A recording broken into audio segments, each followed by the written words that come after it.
guys and good morning. Today is May 1. It's already 8:59 a.m. Actually, kanina pa ako gising before 7 a.m. Of course, we have a dog. Dito siya sa couch with me. Say hi to the vlog. So yeah, kailangan ko siyang asikasuhin. Episode 3 of Unemployed Diaries. Kakauwi lang namin Tuesday. I forgot kung anong araw. Galing kaming Pangasinan and this is my situation. I got sick. May sipon ako now and when you have sipon, masakit yung ulo and then yung throat. Sana before 1 week gumaling tayo. Alis dapat ako ngayon but I remember it's Labor Day so holiday here sa Philippines. Maybe I'll just do it by next week. Nagluto pala ako ng okra. I'm just gonna eat. I need to drink sign of bread. Sama niyo ako kumain. Inom ako ng ginger brew or salabat. This was given to me by my Tita Chi. Thank you so much, Tita Chi. Watch me struggle, guys. Wala kasi akong energy. This is how it looks like sa mga sick people with rheumatoid arthritis. Sobrang hina ako. Buti na lang nagpa-massage kami kahapon. Dinala ni Mother si Kuya Richard. Matagal nang masahista yun ni Mother. Nagpa-massage kami lahat kasi na sobrang sakit ng mga katawan namin. Kuha na lang ako gunting, guys. Papagod na ako. Kuha ko na yung gunting. I'll just put it here. There you go. And I'll be drinking this to help regain my strength. Voice, kasi affected, diba? Syempre, ang daming mucus nag-form. I'll be eating yung leftover ko na tofu yesterday and then okra. Let's eat, guys. Happy eating!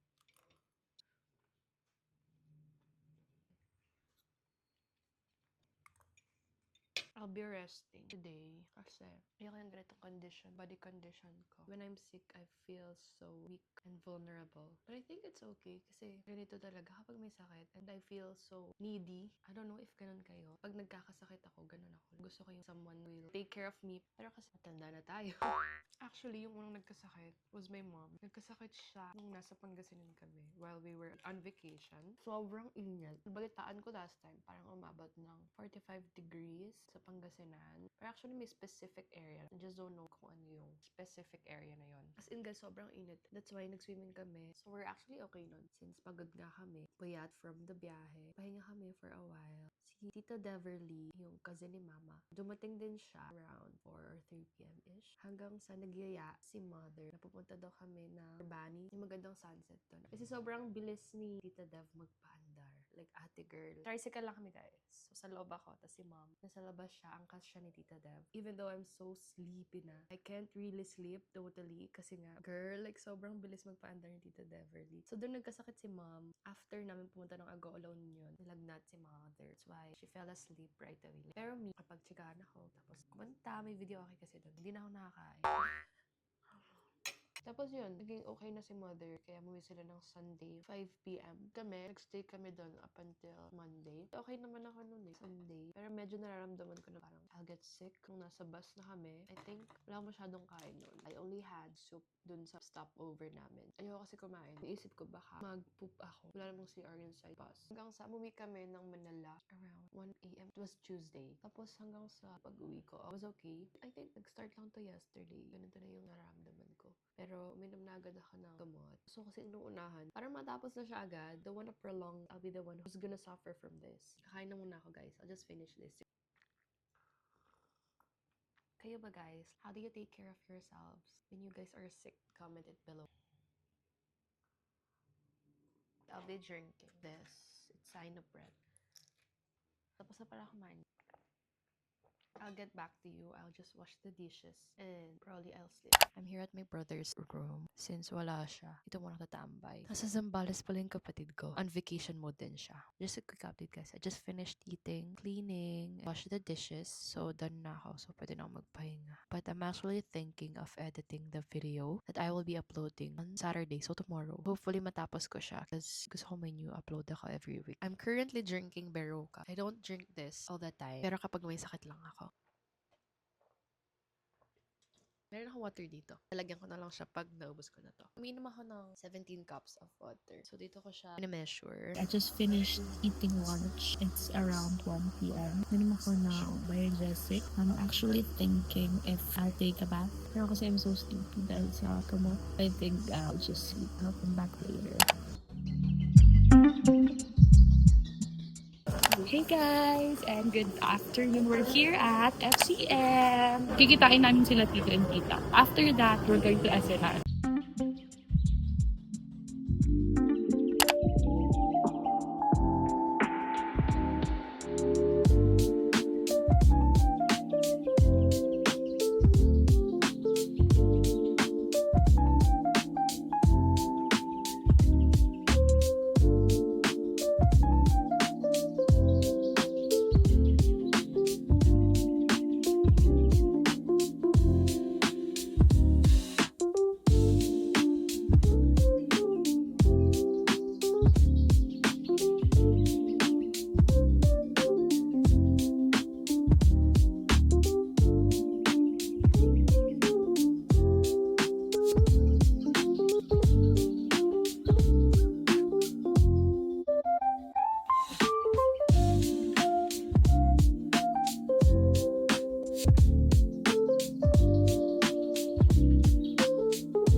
Nakakita ka ka?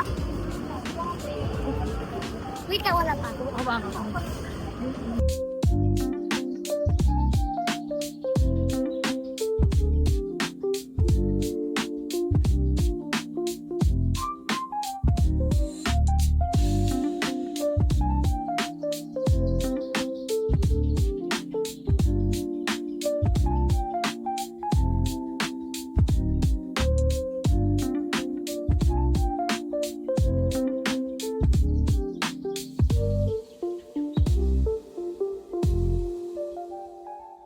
Hey guys, I'm currently working out. I'm doing, of course, always Pilates by Easy. Come and join me. Medyo patapos na kami kasi 20-minute workout lang to. Full body heat, Pilates and strength.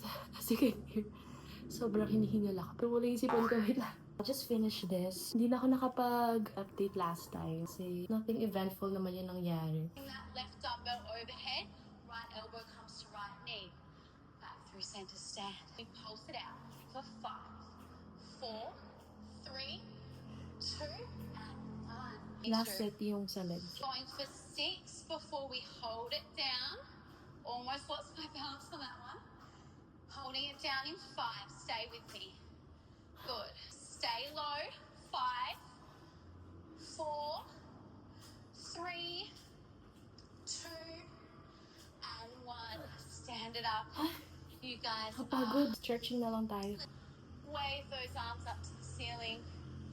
Exhale, keep your spine long, throw it all the way. Last big breath in here. Exhale, press your hands into the mat, come into that plank, and then slowly draw that right knee in, coming into that pendulum stretch on the other side. And then slowly lifting all the way up onto the tippy toes, rippling and rolling forwards into that extension, coming through center, bending through the knees, sending the hips back into that child's pose. Meeting me in a nice slow meal. We're going to finish with our deep breath all together. Me for showing up for yourself and moving your body. This is how I look like after workout. So, ganito ako kapawis. Now, I only have sipon and then upo. Kailangan kong gamutin. Before ako mag-workout, tinawagan ko muna si Kim. Sa kanya ako nag-release. Ang tagal ko na rin kasi itong kinikip. Feeling ko kasi kapag nag-share ako or nag-express ako ng emotions ko. Well, even though kahit kakilala kita ate, nahihiya pa rin ako. Every time I express myself to someone or anyone, ayoko maging burden or makadagdag sa problema ng isang tao. Kasi lahat naman tayo may problemang dinadala. Para akong baliw. Every time nakakabasa ako ng mga verses or like sharing about kay Lord, lagi akong ganito naiyak. Ang galing lang ni Lord kasi He knows it every time I need Him. Anyways, di pa ako naliligo. Arisig ko lang muna yung yoga mat and weights. I've been crying a lot today because I feel like my life still stagnant. Isipin mo, 1 year na akong walang trabaho. Hindi ko alam kung may nangyayari ba sa buhay ko. Pero of course, naniniwala pa rin ako na may plan si Lord sa akin. I had a conversation with my friend. Kasi nag-rant ako actually. Sabi niya, nakita nga daw niya yung rant ko. And then, sabi niya, she felt the same way nung wala pa daw siyang trabaho. Iba din yung situation niya or yung case since she has a baby or a family. She shared something to me na nag-struck. It's actually hard nga din daw. Ilang years na din siyang walang work. Pero now, may work na siya. I love her so much kasi she's so real, she's so raw and honest. Na-feel ko na hindi ako nag-iisa because we believe in God. Nag-lighten up yung baggage na dinadala ko. Medyo na-uplift tayo ng konti or encourage. Inom muna ako ng water kasi sobrang uhaw na. Feeling ko magiging life update na din to. Feeling ko sobrang lost ako sa buhay ko ngayon. I'm very grateful, guys. Sobrang grateful ako kasi may family ako was very supportive. To the point na kahit walang akong ambag dito sa bahay, nahihiya na nga lang ako, guys. As in, sobra. Siguro yung contribution ko na lang na lagi ko pang kinaiinisan, which I feel bad all the time, is yung household chores. I don't wanna cry. I think I need to release this, I guess. I know matatapos rin to. Kasi ayoko na walang ginagawa. Hindi ko kaya rin ako nagkasakit. Minsan nga naiisip ko, what if wala akong sakit? Kung wala ako sigurong sakit, baka nasa Dubai pa ako. I'm still working there sa safe company or cabin crew na ako sa Etihad. Kasi yun naman yung goal ko in life or yun yung dream job ko. Pero hindi siya nangyari. Well, I think that's life. Hindi lahat ng plans mo natutupad kasi may the best plan pa for you na ibibigay si Lord. Minsan, ang hirap din maghintay. No? It really takes time. Tinuturuan pa rin ako siguro ni Lord na maging patient. I don't know, guys. Gusto ko maging content creator. If hindi man ako maging flight attendant na. Because of my health condition. I'm just so tired.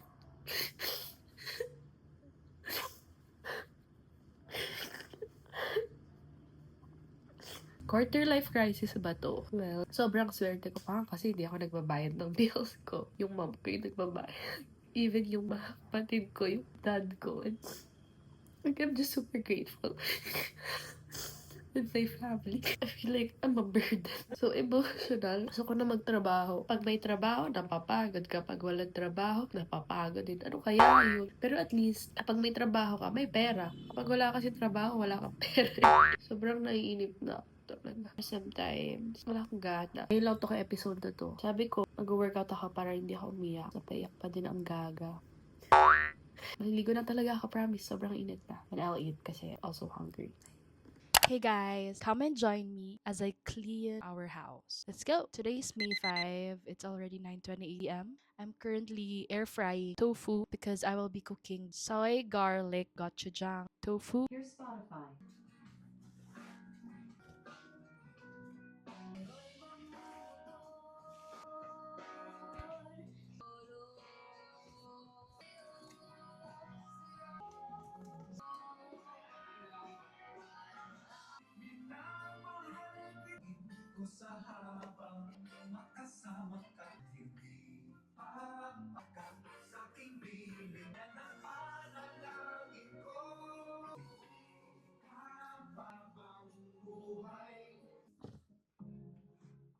If this is love, I don't want it.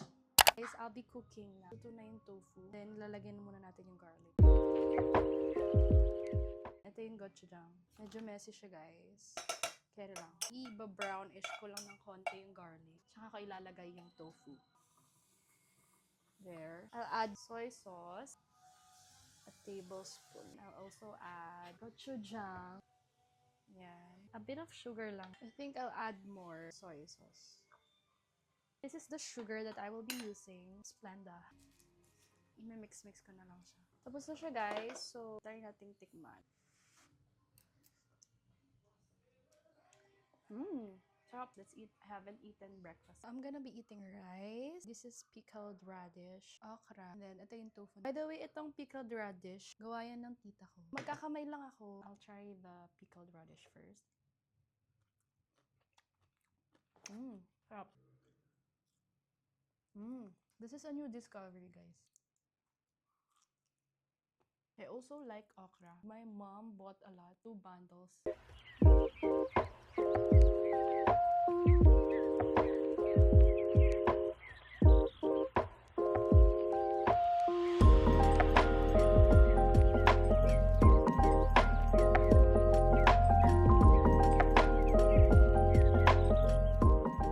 Iinom rin pala ako ng green tea. This is from McCoy Teas. It's 100% pure Ceylon. It's been part of my routine every after breakfast. Uminom ako ng tsaa. Here's my tea.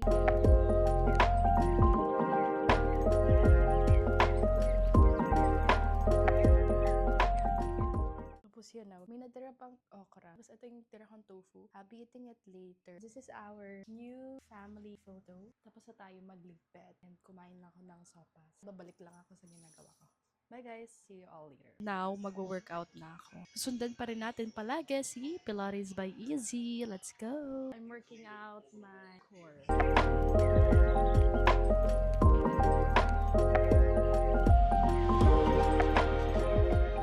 Done working out, guys. Pagod. Inom na ako tubig and maliligo na.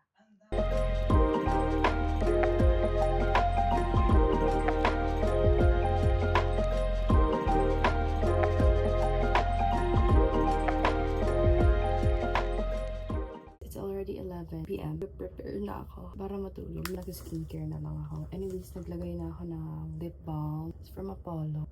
Toner ko is from Equal Berry. Ayan, ibigay ito ni Kian. Itong ginagamit ko every night. Before ako mag-skincare, cleanser muna ako. Cetaphil. After sa face, maglagay din tayo sa neck. Yung nilagay ko pala is Centella from Skin 1004. This one. Ano yung aking skincare routine every night. I'll sleep na because I'm so sleepy. Bye guys. Hey guys and good morning. Today is May 6. It's already 9:10 a.m. So I will be cooking my breakfast. I have a new series. We'll be uploading it on my TikTok, Facebook, and on my YouTube as well. The new series is Let's Eat. I will be putting this. This is going to be the coating ng tofu. I was supposed to go to my doctor today. Sabi nung secretary niya, meron daw convention. So again, di na naman tayo makapunta. Hopefully by next week makapunta na tayo kay doktora. And I'll try to tag you guys along with me. For now, mag-coat na tayo ng tofu. Here, ayan. Bumibili ako ng tofu sa kuyang nagbebenta ng taho kasi pinapayagan namang pumasok dito sa subdivision. Guys, don't worry, nagugas ako ng kamay. Na-coat ko na siya and then i-open ko na lang yung air fryer. While I'm waiting sa food na maluto, hugasan ko lang muna yung mga pinagkainan nila mother kaninang morning. Hopefully talaga best. Maging content creator. Full-time content creator na tayo. At saka, sutra na ako ng trabaho. Guys, yung sinasabi ko pala na si Kuya Taho, bumibili ako sa kanya every 2 days. Ganito yung tofu. This is 50 pesos per plastic. So, bumibili ako ng dalawa. I'm just gonna watch a vlog by Design Will Save the World. Ganda ng mga bahay before, guys. Siguro if I'll have my own house, gusto ko yung vibe na parang old-ish. Tapos, ang press ko din kasi tingnan. And it's very simple. Kaya gusto ko pumunta sa Ilocos. Grabe yung pangabahay doon. Like, very traditional. So, nape-preserve pa rin yung mga bahay doon. Meron din kasi kaming mga kamag-anak sa Ilocos. Ilocos Sur, to be specific. Tumira si mother when she was a kid sa Candon. Isa yan sa mga plans ko na pumunta doon. Maybe with my family or a solo travel or with my friends. Ang ganda kapag magbabakasyon ka, meron kayong ancestral house na pwedeng mapuntahan. Ano kayang feeling nun? Guys, luto na ang ating air-fried tofu. So now I can eat. Pero I wanna finish watching this video or vlog. I got hooked. Na-enjoy ko rin yung pumunta ng mga museums, mga historical sites. You'll get to learn a lot from the history or from the past. Lahat ng mga makikita mo sa museum or sa historical site na yan, may story behind it. Anyways, tapos naman na yung vlog and then I'm just gonna eat. Let's eat. Nagugas ako ng kamay, guys. Rice, leftover tofu, pickled radish, niluto kong air-fried tofu, and I also made green tea. But first, I'm gonna drink water.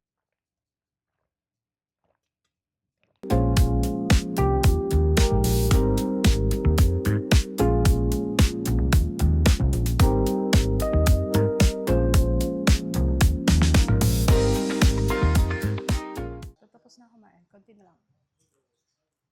Guys, tapos na tayo kumain. And I'll just wash the dishes. Meron pa lang dinala dito sila mother. This is pancit. Yung tita ko ulit yung nagluto nito. Laing. Merong egg here. And then meron din chicken here. People started noticing na I lost weight. Ako din na-notice or na-observe.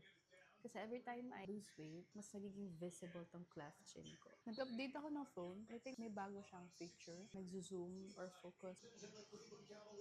I'll be drinking this Tumen. This is Sinopret. From my cold, this is Robitussin. Kaninang madaling araw, gumising ako para uminom ako ng Robitussin. Para mag-help sa cough ko kasi sobrang thick ng phlegm ko.